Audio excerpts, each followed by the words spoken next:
it's MK and it's Kit Conspiracy Day. This is the inspiration that we pulled off of Pinterest. It is just a bunch of ceramic tiles that I absolutely love the wishy-washy way that they are planned up. Now, here are the elements that I picked out of week 3's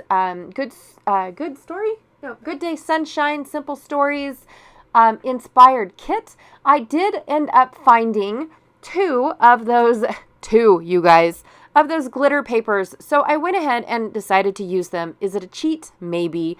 I'll ask Janet for forgiveness later.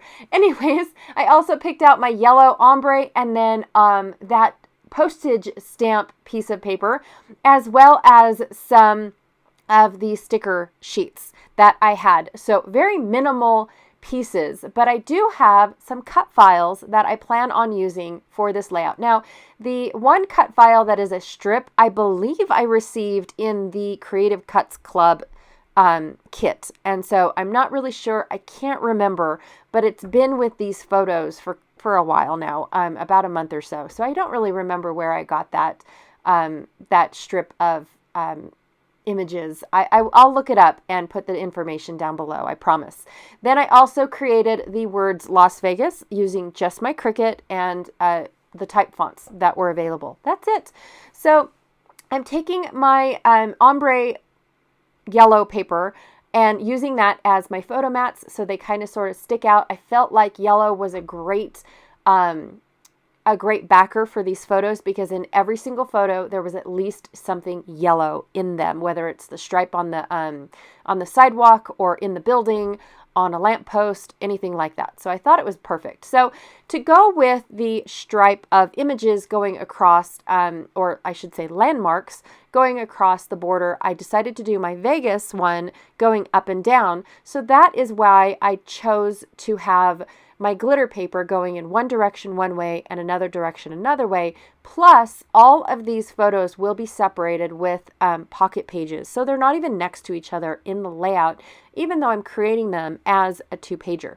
Now, because I was inspired by the way that the tiles were laying, I went ahead and I cut up this postage stamp image, or I should say paper, so that way I could get them to go how I wanted them to go on the layout instead of just in a whole bunch of stripes. I went ahead and I just trimmed them all up, and now I'm just trying to figure out how I want them to lay across both layouts. Now clearly they aren't going to match going across the layout, which I'm okay with. I'm not trying purposely to make sure that this, this strip goes straight across to the other page and things like that. I could have for sure, but like I said, they're not even going to be next to each other in the photo album.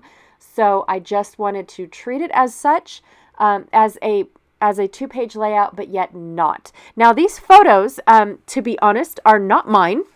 I did not say that at the very beginning because I got stuck saying other things. These photos are by Josh Metz, M-E-T-Z. I pulled them off of Facebook, and on his post, which is also linked down below, it specifically says that I could share these photos. Now, whether or not this is what his intention was, I'm not sure, but I made sure when I cut these photos down, his watermark is still on every single photo down in the lower right-hand corner. So I am not claiming these photos as mine. I haven't been to Vegas in probably about 3 or 4 years. So I do have to say that, 2019 was when the last time I was in Vegas. So, that is definitely not my intention, but I wanted to share that, for one, the empty streets of Vegas. Seriously, I have never seen Vegas so vacant before in my life. And I definitely wanted to document this during 2020 because it's a phenomenon that has never happened. Back in the late or the early 2000s as well, I have photos of Reno completely flooded. And was that late 99s? Anyways, I think it was 95, 96. Oh, I can't remember now. I'll have to think about that. But I do remember we came through Reno, and I know this has nothing to do with Vegas, but we came through Reno and ended up leaving on the California side right before this big old flood comes through and closes half of downtown Reno and all of the casinos. So, which is just unheard of in my mind. I've just never, what closes a casino? And seriously, it's just a natural disaster. Because this is twice that I have seen casinos close. So anyways, the very first strip that I went ahead and popped on, I just used what was already there with the angle, and I went off of that and then just kind of cattywampused all of my other strips. Now, this particular strip right here that has the heart at the end, I kind of wanted the heart to be nestled in right next to Lady Liberty, just because of the fact that I thought that it was cute, and I definitely love the Statue of Liberty, so I kind of wanted that to be a play on images. Even though it's just my own personal little thought. I do have a huge gap between Lady Liberty and the Leaning Tower because I wanted to leave room for journaling. Now, it's not a whole lot of journaling because I do have pocket pages to go with this. I took all of his photos and I picked out all the best that that I thought, weren't just like he did street signs and empty streets and all this stuff, you guys. I don't intend on doing all of the photos on YouTube, but I did want to, definitely express how eerie this feeling was when I first saw these photos. I wanted to express that. Now, this journaling here that's going to go right over the Eiffel Tower is definitely going to be short and sweet. I want to talk about the eeriness and the feeling of it on a hidden journaling and a pocket page type of deal, because COVID hit all of us in a different way. The larger cities clearly were first because of the more population, I'm assuming. And then it didn't hit the smaller towns until later, whether it was later 2020 or early 2021. I don't know. I just know that it hit all of us differently. For me, I had anxiety every time I went into the grocery store, because it's like, oh my gosh, am I going to have enough food to feed my family? I have 6 mouths to feed, you guys, and to see empty shelves and the fact that I can only buy 2 loaves of bread in our house, that's a day and a half. I don't even have enough for my kids to make school lunches for 2 days on 2 loaves of bread. So I was going to the grocery store almost every day because it was a 2 loaf minimum at the time. And then also the meat, we could only buy 2 meats at a time. And that was, just to make sure that there was enough food for everyone. I get it. I understand it. I respect it.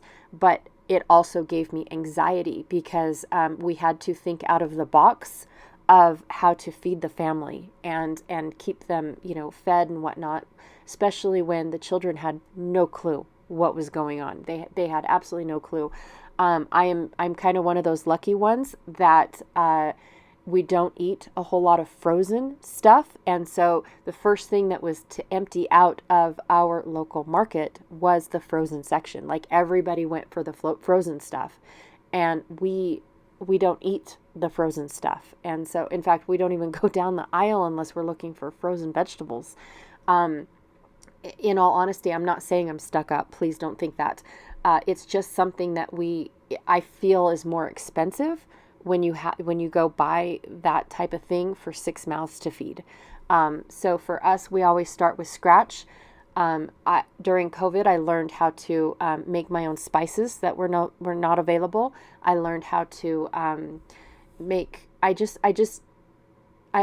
went back to making my own peanut butter. I went back to, and it's actually not peanut butter; it's almond butter.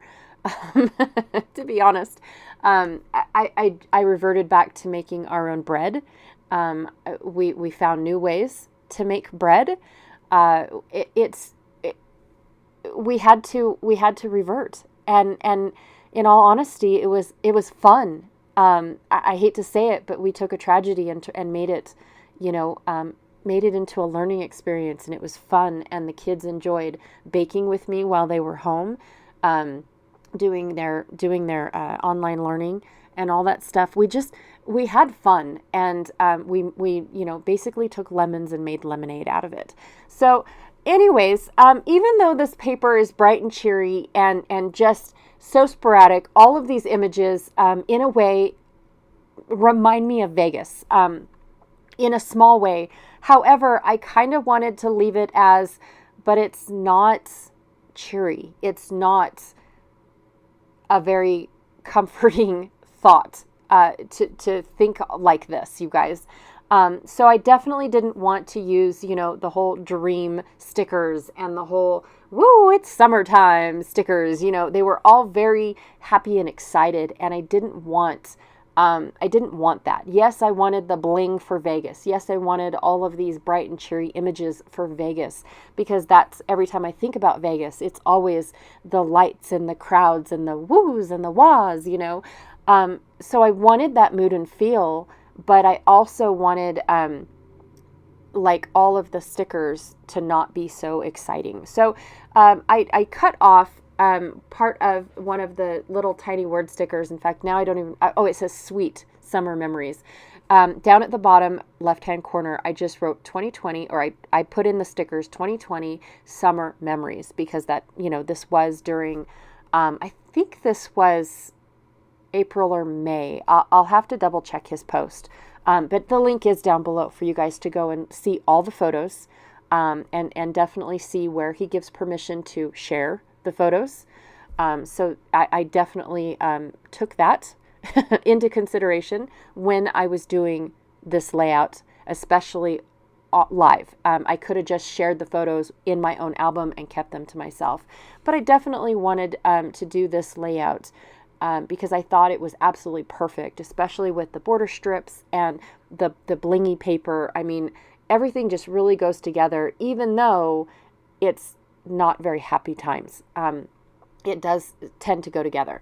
All right, so I really have nothing holding my my cut file down. So I remembered to put a little dab of glue behind all of the icons, and then I'm going to put my journaling strip there, and I think it helps fill that gap, even though I don't plan on putting anything else in that gap. I definitely could have pulled out some washi tape and put some washi tape there. I could have done something to help fill that gap, but I chose not to. I think it's finished. I think I don't see a need to have that that paper go all the way across, in all honesty.